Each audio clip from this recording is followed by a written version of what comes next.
मध्य प्रदेश की नगरीय निकाय चुनाव से जुड़ी एक बड़ी खबर आपको बता दें। नरोत्तम मिश्रा ने अपनी बात रखी है। उन्होंने कहा कि प्रत्यक्ष चुनाव के लिए कोई अध्यादेश नहीं भेजा गया है। निकाय चुनाव या पंचायत से संबंधित कोई भी अध्यादेश फिलहाल राजभवन नहीं भेजा गया है। सरकार के राजभवन अध्यादेश भेजने की बात सामने आई थी। उसके बाद ये चर्चाएं तेज थी कि मंगलवार को बीजेपी की बैठक के बाद अध्यादेश भेजा गया। कमलनाथ सरकार ने अब प्रत्यक्ष चुनाव कराने का फैसला लिया था। उसके बाद बीजेपी सरकार प्रत्यक्ष चुनाव कराने का अध्यादेश लाई थी, फिर बीजेपी सरकार ने इसे वापस ले लिया था। लेकिन फिलहाल नरोत्तम मिश्रा का ये बड़ा बयान, क्या कुछ उन्होंने कहा है, आपको सुनाते हैं। नगर पालिका, नगर निगम, नगर पंचायत, ग्राम पंचायत, जनपद पंचायत, जिला पंचायत का कोई भी अध्यादेश ऐसा अभी तक राजभवन को नहीं भेजा गया है। नगर पालिका, नगर निगम, नगर पंचायत, ग्राम पंचायत, जनपद पंचायत, जिला पंचायत का कोई भी अध्यादेश ऐसा अभी तक राजभवन को नहीं भेजा गया है। और अधिक जानकारी इस पर हम लेंगे। हमारे एग्जीक्यूटिव एडिटर मनोज सैनी जी हमारे साथ लाइव जुड़ रहे हैं। मनोज जी, इस बात की चर्चाएं तेज थी कि अध्यादेश भेजा गया है राजभवन की ओर, लेकिन नरोत्तम मिश्रा ने इससे सिरे से नकार दिया है। क्या कुछ जानकारी आप? देखिए, नगरीय निकाय चुनाव से जुड़ी सबसे बड़ी खबर है आज, और लगातार इसी बात पर चर्चा चल रही है सुबह से कि आखिर प्रत्यक्ष तौर पर चुनाव होंगे अथवा अप्रत्यक्ष तौर पर। और हम भी यही कह रहे हैं कि सस्पेंस बरकरार है। और एक बार फिर डॉक्टर नरोत्तम मिश्रा मध्य प्रदेश के गृह मंत्री है और सरकार के प्रवक्ता भी है। उन्होंने कहा कोई अध्यादेश नहीं पहुंचाया गया, लेकिन सूत्रों के हवाले से जो खबर है, खबर के मुताबिक ये कहा जा सकता है कि कल शाम को जो भारतीय जनता पार्टी के बैठक में चर्चा हुई तो संगठन तो ये चाहता है कि प्रत्यक्ष तौर पर चुनाव हो, और सरकार के कुछ लोग चाहते हैं कि अप्रत्यक्ष तौर पर चुनाव हो, यानी दो मत दिखाई दे रहे हैं। और इसीलिए जो अध्यादेश की बात गृह मंत्री जी कह रहे हैं कि अभी नहीं पहुंचाया गया, तो संभावना ये जरूर है कि चर्चा थी कि अध्यादेश पहुंचाया गया होगा, लेकिन उन्होंने इसको डिनाई कर दिया। पर अभी भी इस पर सस्पेंस बरकरार है, और ऐसा कहा जा रहा है कि बीजेपी यही चाहती है कि प्रत्यक्ष तौर पर ही चुनाव होंगे जैसी चर्चा है। लेकिन जब तक अध्यादेश नहीं पहुंच जाता, उस पर मोहर नहीं लग जाती, तो ये सस्पेंस बना रहेगा। तो तमाम लोगों की निगाहें टिकी है, राजनेताओं की निगाहें हैं। इसमें अलग अलग मत नजर आ रहे हैं। बीजेपी के अंदर से भी जो अंदर खाने की खबरें हैं, उससे कुछ लोग चाह रहे हैं कि अप्रत्यक्ष तौर पर चुनाव हो। आप समझिएगा अवंतिका, दरअसल राजनीति जो होती है वो अलग चश्मे से देखी जाती है, और बीजेपी के भीतर भी कुछ लोग ये समझ रहे हैं कि यदि महापौर जैसे प्रत्याशी चुनते हैं, सीधी जनता चुनती है, तो एक नया नेता तैयार हो जाता है। लेकिन जो जमे बैठे हैं नेता, चाहे वो विधायक हो या मंत्री स्तर पर काम कर रहे हों, कुछ लोगों की ये मंशा है कि नए लोगों को मौका मिलेगा तो फिर हमारा क्या होगा। वैसे भी परिवारवाद से भारतीय जनता पार्टी ने साफ कर दिया कि दूरी बनाना है। जब दूरी बनाना है तो नए चेहरे दिखाई देंगे, तो नए चेहरों को मौके से दूर रखा जाए, ऐसी भी चर्चा है। लेकिन कई ऐसे लोग चाह रहे हैं कि जो नई तैयारी है उसके साथ नए लोगों को आना चाहिए, उनको जनता सीधे चुनेगी तो नए नेता तैयार हो जाएंगे। तो सस्पेंस जरूर बरकरार है, लेकिन संभावना इस बात की बहुत ज्यादा है कि मध्य प्रदेश में प्रत्यक्ष तौर पर चुनाव होंगे।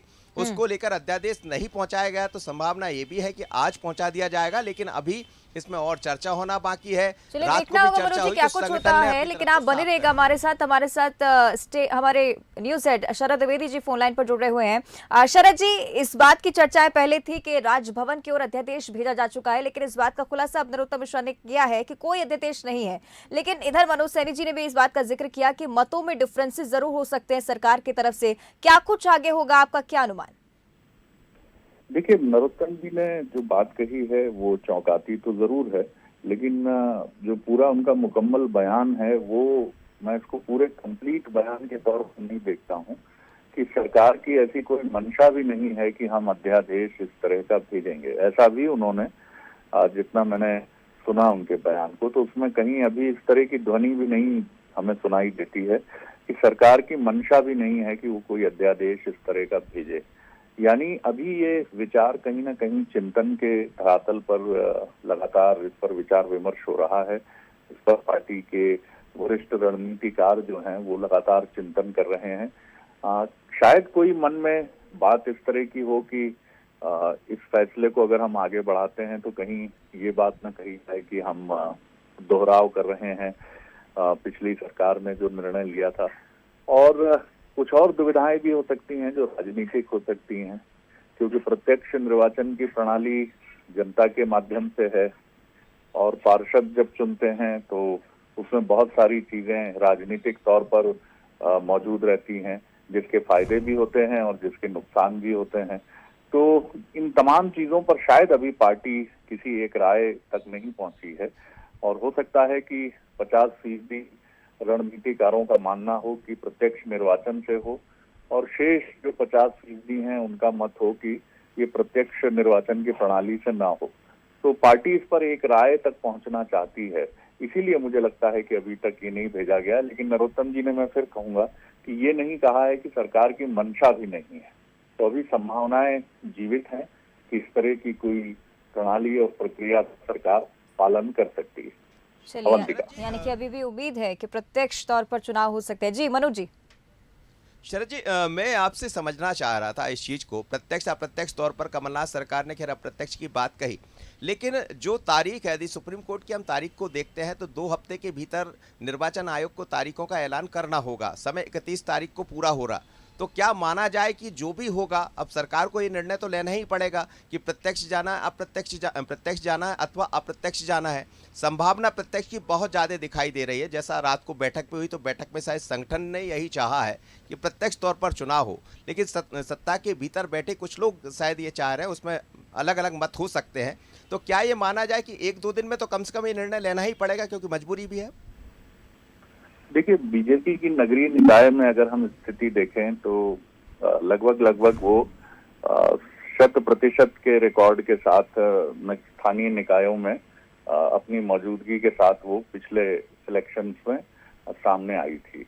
और ये वजह है कि पार्टी का अभिमत है कि प्रत्यक्ष निर्वाचन से पार्टी को फायदा भी होगा, क्योंकि उसका न सिर्फ एक अच्छा ट्रैक रिकॉर्ड रहा है पिछला, बल्कि जिस तरह के कार्य भी कराए गए हैं, क्योंकि बीजेपी एक विकास की बात को करने और उस दावे के साथ सामने आने वाली पार्टी है। लेकिन कुछ शायद ये भी एक, जैसे कांग्रेस सरकार में जब ये बात उठी थी कि अप्रत्यक्ष प्रणाली से निर्वाचन होगा, तो ये बात उठी थी कि इससे खरीद फरोख्त को बल मिलता है, और पार्षदों को जिस तरह से निर्वाचन के बाद जिस तरह से अध्यक्ष के और महापौर के निर्वाचन के लिए जिस तरह की एक प्रणाली आगे बढ़ती है, वो खरीद फरोख्त को बढ़ावा देती है और उससे बहुत चीजें मैनेज की जा सकती हैं। तो चुनाव है। देखिए, चुनाव में जीतना ही सबसे महत्वपूर्ण चीज बनकर उभरता है। तो हो सकता है पार्टी के मन में कहीं ये बात हो, लेकिन आपका ये कहना ठीक है कि मुझे लगता है कि 3-4 दिनों के भीतर या उससे पहले भी ये चीज बहुत स्पष्ट होकर सामने आ जाएगी, क्योंकि समय अब बहुत कम बचा है। मनोज जी बिल्कुल, धन्यवाद शरद जी। लेकिन अवंतिका, जैसा हमारे चैनल हेड शरद जी भी कह रहे हैं, तो हमें लगता है ये सस्पेंस अब बहुत ज्यादा देर नहीं रहेगा। कहीं ना कहीं इस पर निर्णय लेना पड़ेगा, क्योंकि रात को जो बैठक हुई, बैठक में भी इसी को लेकर चर्चा हुई थी कि हम किस आधार पर जाएं। लेकिन संगठन के पास जो चीजें हैं उसमें ये नजर आ रहा है कि भारतीय जनता पार्टी पिछली बार, जैसा शरद जी ने भी कहा, 16 निगमों में बीजेपी के महापौर रहे थे। और फिर ऐसा लगता है दिलचस्प होगा मनोज जी कि आगे क्या कुछ होता है, क्योंकि फिलहाल इस बात का निर्णय साफ नहीं हो पाया, लेकिन 3 से 4 दिनों में स्थिति साफ हो जाएगी। शुक्रिया आप सभी का हमारे साथ इस चर्चा में जुड़ने के लिए।